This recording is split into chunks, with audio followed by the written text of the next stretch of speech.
Como ya les había anticipado en la clase anterior, esta y la clase del día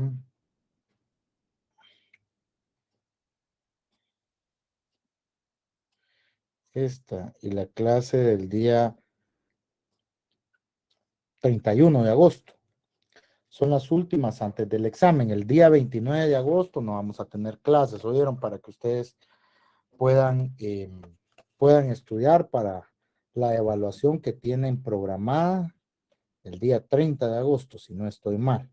Eso para dejar por una parte claro o clara esta situación. El artículo 1 al 284, si ustedes tienen derecho civil 4 al 30 de agosto, la clase del día 29, o ese día lo vamos a dejar para que ustedes puedan estudiar. Entonces, contenido a evaluar, artículo 1 al 284 del Código Procesal Penal, y los que hemos visto hacia aleatorios de la Constitución, de la ley del organismo judicial, ¿verdad? Y las notas que han tomado ahorita de clases. Ahora vamos a hablar de un tema muy importante.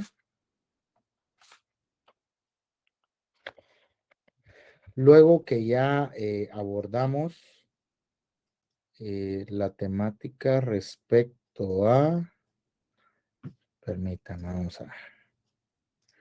O luego que agotamos los temas referentes a la acción civil y la reparación digna.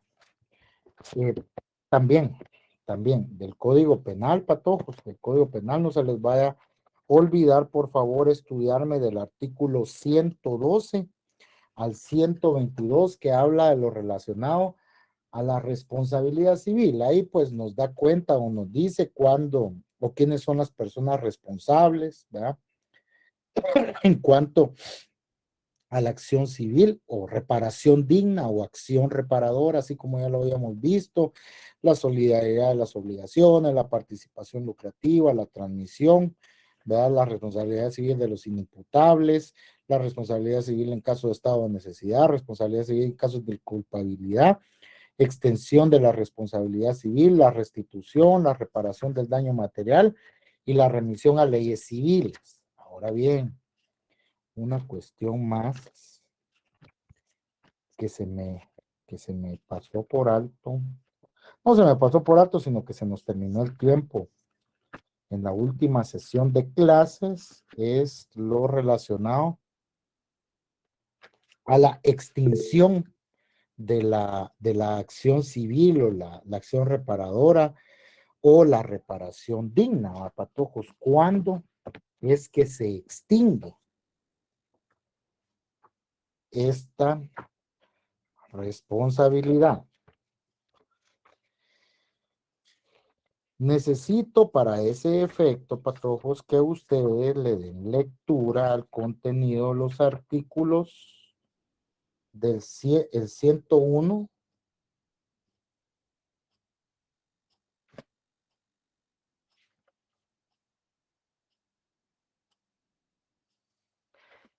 del 101 al 111 del Código Penal también, del 101 al 111. Y del 32, bueno, eso es parte de lo que ustedes van a leer en el Código Procesal Penal, del 32 al 36. En los primeros artículos que yo les señalé, el artículo del Código Penal, por favor, del articulado contenido en el Código Penal, así como estos que les señalé del Código Procesal Penal, nos habla de la extinción tanto de la responsabilidad penal, ¿verdad? Perdón, nos habla de la extinción de la responsabilidad penal, que eso es lo que a nosotros nos interesa, ¿va, patojos? Si la responsabilidad penal se extingue, con ella se extingue la responsabilidad civil o el derecho a una reparación digna, ¿verdad? Porque esto nace, o esta responsabilidad nace de un ilícito que es personalísimo, ¿verdad, patojos? O sea, perdón, de una acción personalísima, personal, que es una acción penal, ¿verdad? Nace de la comisión o de la posible comisión de un ilícito.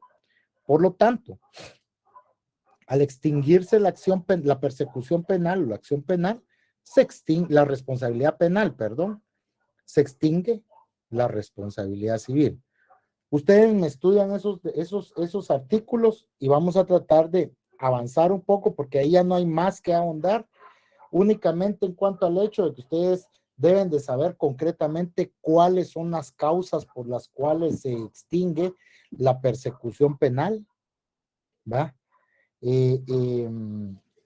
Cuando se da la prescripción, por ejemplo, cuando se interrumpe también, y eso ustedes lo pueden encontrar en el articulado que les acabo de indicar del Código Penal y del Código Procesal Penal. 101 al 111 del Código Penal y 32 al 36 del Procesal Penal, ¿va? Ese es un punto únicamente que no habíamos alcanzado a abordar en la última sesión de clases. Sí, pues platicamos cuál era la diferencia entre la acción civil y la acción penal, la acción penal y la acción civil, perdón. Una es, o con una se pretende obtener la imposición de una pena, la acción penal. La acción civil, pues, eso es tendiente a obtener determinado tipo de resarcimiento, ya sea material o moral. Ahora bien, vamos a pasar a otro tema, ¿va? Vamos a hablar nosotros acá un poco de los sujetos procesales. Los sujetos procesales que intervienen dentro del proceso penal. ¿Por qué es importante que nosotros tengamos claro quién es un sujeto procesal dentro de un proceso penal y quién no? Es importante que lo tengamos claro por el hecho de que ya vimos nosotros o de determinada forma abordamos lo relativo al principio de publicidad, va, patojos, aquello relacionado al artículo 314 del Código Procesal Penal, lo relativo a la reserva de las actuaciones, va, que el proceso penal, conforme a sus características, porque nos encontramos en un sistema procesal mixto, ¿verdad? El proceso penal sí es público para las partes igual a sujetos procesales. ¿Ah? Las partes aquí en lo penal, el término correcto, aunque de partes pues no es inadecuado tampoco, pero el término correcto, Victoria, usted dice que escuchó el artículo 112 al 192, no, del 112 al 122. De hecho, patojos, de esto yo ya les había dado yo ese contenido en la sesión anterior. Ahí ya no me voy a meter otra vez. Los artículos nuevos que les hablé, de los que les hablé ahorita, son únicamente los relacionados a la extinción de la responsabilidad penal. De eso ya lo agotamos en la última sesión de clases. Entonces, la importancia de poder determinar quién efectivamente puede ser considerado o es considerado acorde a la ley como un sujeto procesal, radica precisamente en eso, en el hecho que el sujeto procesal puede tener acceso al proceso penal, pero no acceso solo en el entendido de que puede ir y sentarse en una audiencia, porque a una audiencia, por ejemplo, podemos ir nosotros. No. El sujeto procesal puede llegar al juzgado o al Ministerio Público y decirles, miren ustedes, permítanme el expediente, yo lo quiero hojear. Y ahí sí, se lo tienen que dar. ¿Por qué? Porque es sujeto procesal. Porque es una persona, es una persona que tiene algún tipo de interés dentro de este proceso penal o dentro del proceso penal que se esté desarrollando para el efecto. Los sujetos procesales, o sea, mejor dicho, perdón, podemos catalogar a los sujetos procesales eh, eh, de tres maneras o en tres categorías, o podemos señalar que los sujetos procesales, la ley los cataloga de tres maneras: los principales o indispensables, los accesorios o no esenciales, ¿verdad? Que, bueno, da igual si están o no, que concurriendo los sujetos procesales principales, el proceso penal sigue adelante. Y hay otros sujetos procesales que son auxiliares dentro del proceso penal. Dentro de los principales, dentro de los sujetos principales o indispensables, podemos encontrar a la víctima, al juez, al Ministerio Público, al imputado y al abogado defensor. Del 2011 para acá, a partir de que se dieron las reformas contenidas en el decreto 7-2011, la víctima cobró un grado de preponderancia sumamente elevado dentro del proceso penal, es decir, la importancia de la víctima dentro del proceso penal la convirtió a esta persona o a este sujeto procesal, mejor dicho, en un sujeto procesal indispensable. Caso contrario, anteriormente, pues a la víctima no se le reconocían mayores derechos, no se instaba tanto la participación de la víctima, pero como les digo, a partir de las reformas contenidas en el decreto 7-2011, la víctima ha cobrado una relevancia mayor dentro del proceso penal. O sea, es importante la víctima dentro del proceso penal, ya que al existir, al encontrarse individualizada y al tener interés de participar dentro del proceso penal, puede ejercer eh, eh, ciertos derechos que la ley le confiere. La ley establece para la víctima. O sea, derechos claros, derechos. Revisamos el contenido del artículo 117 del Código Procesal Penal, podemos encontrar no solo la definición de víctima, o sea, no solo a quien la ley considera como víctima, sino que en el artículo 117, en sus primeros 4 numerales, da las diferentes denominaciones de víctima. O sea, la víctima o a quién debemos de entender que se le denomina víctima, ¿va? A las personas que individual o colectivamente hayan sufrido daños, incluidas lesiones físicas o mentales, sufrimiento emocional, pérdida financiera o menoscabo sustancial de sus derechos fundamentales, como consecuencia de acciones u omisiones que violen la legislación penal vigente. Se incluye además en su caso al cónyuge, a los familiares o dependientes inmediatos de la víctima directa y o la persona que conviva con ella en el momento de cometerse el delito. Y a las personas que hayan sufrido daños al intervenir para asistir a la víctima en peligro o para prevenir la victimización. Si ustedes se dan cuenta, el término o la denominación de víctima en nuestro medio procesal penal es bastante amplio. O sea, antes la víctima era solo quien directamente sufría los embates de alguna acción u omisión ilícita, de algún ilícito, de algún delito. Antes, ahora ya no. Ahora la víctima, o sea, puede ser considerada víctima, ¿quién? El papá de un hombre o una mujer de 25 años a quien le dan muerte, la mamá, su cónyuge, sus hijos,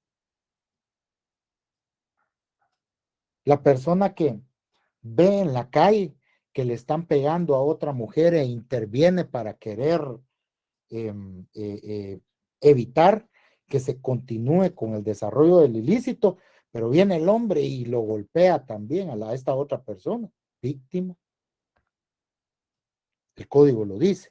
Y no solo eso, no solo eso.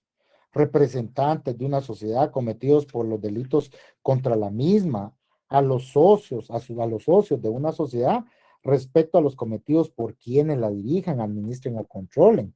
Asimismo, a las asociaciones en los delitos que afecten intereses colectivos o difusos, siempre que el objeto de la asociación se vincule directamente con dichos intereses. La mentada Fundación Sobrevivientes, va patojos. ¿verdad? Esa es una asociación que se encarga de representar a las víctimas afectadas por la comisión de delitos cometidos contra la libertad e indemnidad sexual, violaciones, agresiones sexuales y todo eso. Ellos les dan asistencia y acompañamiento. ¿verdad? Y aunque ellos van representando a la víctima, bueno, ahora ya la ley per se considera a la asociación como tal, porque está constituida para tal fin, para la defensa de los derechos de víctimas de determinados tipos o ilícitos. Ahora, ahora, en términos generales, en términos generales, la víctima puede contar con asistencia gratuita por parte del Estado. ¿Va, patojos? Ahora sí, con, con el nacimiento del Instituto de Atención a la Víctima, ¿verdad? Ellos son los encargados de asesorar a las víctimas de cualquier delito que busquen asistencia dentro del instituto, ¿verdad? Y es su asesoría gratuita, ¿verdad? Así como los sindicados que no pueden costear un abogado particular, el Estado está en la obligación de proveerles uno de oficio, ¿verdad? A través de los servicios de un abogado del Instituto de la Defensa Pública Penal, las víctimas en general tienen derecho a ser asistidos gratuitamente a través de personeros de esta institución, del Instituto de Atención a la Víctima. Luego, la segunda parte del artículo 117, patojos, es una dependencia del organismo judicial. No, Mario David. No, fíjese que no. Hay un consejo, hay un consejo directivo del Instituto de Atención a la Víctima que está integrado por la directora del Instituto de Atención a la Víctima, la fiscal general del Ministerio Público, la presidencia del organismo judicial. O sea, ellos, si no estoy mal, la asignación presupuestaria sí la obtienen del organismo judicial, pero no pertenecen al organismo judicial. Ellos tienen, gozan de autonomía, tienen sus funciones propias, ¿verdad? Pero es una institución que está fuera del organismo judicial. El organismo judicial regularmente, ahorita les respondo ya. Regularmente el organismo judicial les da espacios para que ellos puedan tener sus oficinas allá dentro de los juzgados. Así se ha acostumbrado últimamente, pero no pertenecen al organismo judicial. Si las asociaciones, me preguntaba, ya vamos a ver, Jacqueline, las partes también pueden ser las asociaciones que tengan algún interés en el caso, puede ser sujeto procesal, como ya lo expliqué con el caso de la Fundación Sobrevivientes, ¿verdad? Que cuando en los casos de violación, ellos asisten a la víctima, ellos les dan acompañamiento y todo eso. Siendo una asociación, como les decía, pueden solicitar intervención ellos como creyentes adhesivos propiamente dichos, o bien como abogados directores de la víctima o si ella se constituye como querellante adhesivo, la víctima. Entonces, sí, sí lo pueden ser conforme el numeral cuarto del artículo 117. La segunda parte de este artículo regula los derechos que le han sido reconocidos abiertamente a las víctimas. ¿Va? Desde la literal A a la G podemos encontrar derechos como a ser informado, ¿verdad? Sobre los derechos que propiamente le asisten, hasta, eh, eh, eh, hasta la existencia por parte de la existencia de mecanismos, perdón, que disminuyan los riesgos de victimización secundaria, y estos tienen que ser implementados por parte de las instituciones integrantes que conforman el sistema de administración de justicia, Ministerio Público, organismo judicial, etcétera. Es decir, ellos tienden a implementar, no tienden, últimamente han implementado sistemas a través de los cuales se evita la revictimización de la persona, la revictimización de la persona. ¿Qué es la revictimización? Es el acto a través del cual se repite una y otra vez el hecho de una manera, de forma emocional sobre la persona. Es el acto a través del cual se repite una y otra vez emocionalmente el hecho sobre la persona que lo sufrió. Es decir, se le recuerda, se le recuerda. ¿Cómo se traduce eso en la práctica? Sencillo. Mire, ¿y qué le pasó con la psicóloga? Digamos que sea una mujer. Y luego pasa con la trabajadora social. Mire, ¿y qué le pasó? Luego pasa con la fiscal del MP. Mire, ¿y qué le pasó? Eso es revictimizar a una persona.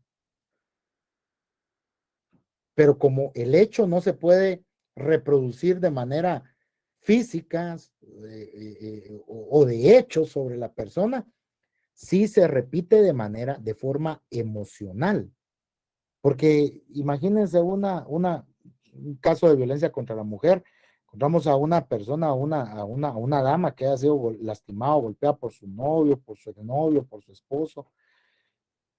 Lo que menos quiere es que se le esté recordando qué fue lo que pasó.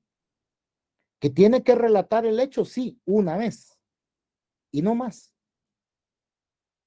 A razón de eso, las instituciones, como Ministerio Público más que nada, ha implementado como un mecanismo que se denomina circuito. Es un circuito en el que entran a la víctima a una sala y una persona la entrevista. Y esa entrevista es grabada. Y otros profesionales del derecho que necesitan ellos, del derecho digo profesionales, que necesitan ellos obtener información para poder, para poder dar sus dictámenes, de ser necesario, están por ahí con un micrófono y están en comunicación a través de un aparatito con la persona que está realizando la entrevista, y ellos le solicitan que le vayan haciendo preguntas. Luego, ya la pasan, si fue algo físico, ya la pasan con el médico, solo que el médico le va a preguntar, mire, o sea, ya fuera de la entrevista que le realiza, mire, en dónde fue lastimada, dígame qué es lo que siente, ya cuestiones fuera de. Evitar la revictimización es evitar ese acto de repetitivo de obligando a la persona que ha sufrido la comisión de un ilícito a que emocionalmente sufra el golpe de volver a recordar qué fue lo que pasó.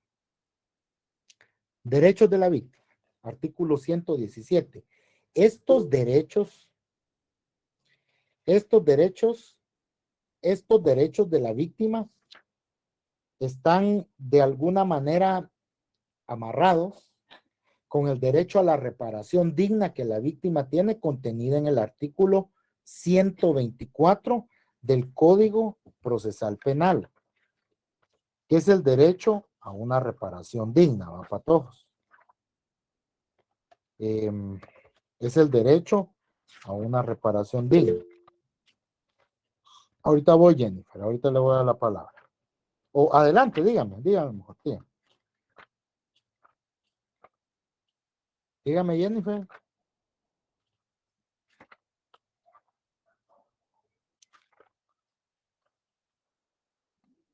Se nos chivió, Jennifer, ya no quiere hablar con nosotros, Jennifer. Bueno, entonces,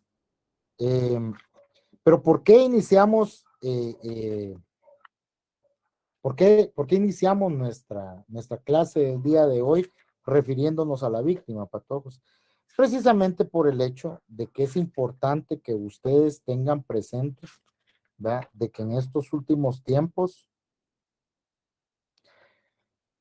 la víctima es un sujeto procesal principal o indispensable dentro del proceso penal.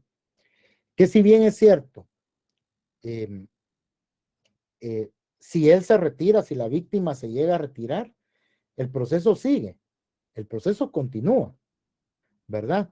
Pero es un sujeto procesal a quien se le han reconocido una cantidad de derechos, pues, que en tiempos anteriores no existían. Esos derechos no existían. Esto se dio a partir del año 2011, con la reforma contenida en el decreto 7-2011. Entonces, eso es respecto a la víctima o agraviado, a quien pueda resultar como agraviado dentro del asunto, dentro de un proceso penal. Luego, dígame, Ligia. Y nuevamente, buenas noches, licenciado. Mire, una pregunta. Aunque la víctima se retire, ¿por qué sigue el proceso? Si ya se ha retirado del caso, se podría decir. Ya vimos las clases de acción, ¿verdad, Ligia? Ya hablamos de la acción penal, ¿va? Ya hablamos Exacto. de la acción pública o la acción pública dependiente de instancia particular. Entonces, hágame favor y léame el artículo 24, el que habla de la acción pública, el 24 bis o 24 ter. Ahorita, licenciado. 24. Sí. Artículo 24 ter. Acciones públicas dependientes de No, instancia particular. ¿No? 24 bis, por favor. Disculpe. No, Disculpe, licenciado. Artículo 24 bis, acción pública. Serán perseguibles de oficio por el Ministerio Público. En representación. Ahí. El Ministerio Público es el quien le da seguimiento. Ahí, ajá. Muy bien. Serán perseguibles de oficio. O sea, el que un delito sea perseguible de oficio, quiere decir que el Ministerio Público está obligado a seguir adelante con el proceso. En el caso de delitos de acción pública, no necesita ser instado. Pero en el caso de los delitos de acción pública dependiente de instancia particular, necesita Ministerio Público ser instado, pero una vez se le inste, él tiene que desarrollar de oficio la persecución penal. Está bien. Gracias, licenciado. Muy amable. Va. Bueno, patojos. Entonces, miren, pues. Eso es con relación a la víctima. Luego, tenemos lo relativo. Vamos a hablar antes de platicar de los jueces, porque hablar de los jueces es un tema un poquito más extenso y en eso quiero puntualizar sobre algunas cuestiones. Vamos a hablar de otro sujeto principal, de otro sujeto procesal principal, que si ese falta, ahí sí no tenemos proceso penal, ¿va? Que es el sindicado. Entonces,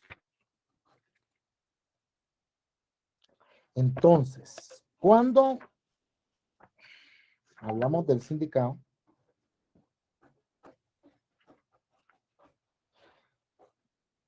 legalmente, o hablando de la regulación legal, nos referimos o nos ubicamos a partir del artículo 70 del Código Procesal Penal.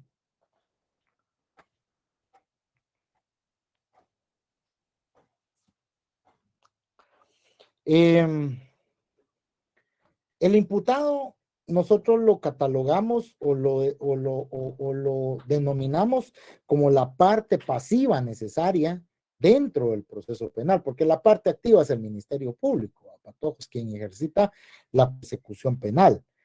Este es quien se ve sometido al proceso y se encuentra amenazado en su derecho a la libertad, en el ejercicio y disfrute de otros derechos, cuando la pena sea de naturaleza diferente, como en el caso de las inhabilitaciones o la multa que